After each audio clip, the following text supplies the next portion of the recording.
September 24 ଆଜି ବାବା ଆମକୁ କ'ଣ ବରଦାନଟି ଦେଉଛନ୍ତି। ବିସ୍ମୃତିର ଦୁନିଆରୁ ବାହାରି ସ୍ମୃତି ସ୍ୱରୂପ ସ୍ଥିତିରେ ରହି ହିରୋ ପାଠ କରିଲା ବାଲା ବିଶେଷ ଆତ୍ମା ଭବ। ଏହି ସଙ୍ଗମ ଯୁଗ ହେଉଛି ସ୍ମୃତିର ଏବଂ କଳିଯୁଗ ବିସ୍ମୃତିର ଯୁଗ।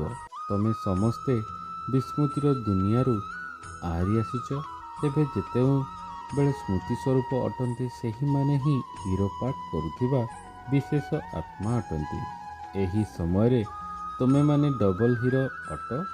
ଗୋଟିଏ ହେଲା ହୀରାତୁଲ୍ୟ ମୂଲ୍ୟବାନ ହୋଇ ଏବଂ ଦ୍ୱିତୀୟ ସୃଷ୍ଟି ନାଟକରେ ତୁମମାନଙ୍କର ହିରୋ ପାଠ ରହିଛି।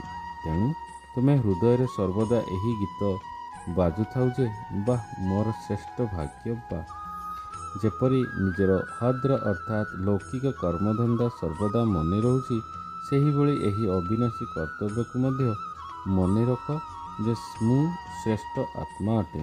ତେବେ କୁହାଯିବ ବିଶେଷ ଆତ୍ମା। ଆଜିର ସ୍ଲୋଗାନଟି ହେଲା ସାହସ ରୂପୀ ପ୍ରଥମ ପଦ ଯଦି ଆଗକୁ ବଢ଼ାଇବ ତେବେ ବାବାଙ୍କର ସମ୍ପୂର୍ଣ୍ଣ ସହଯୋଗ ପ୍ରାପ୍ତ ହେବ। ଓମ୍ ଶାନ୍ତି।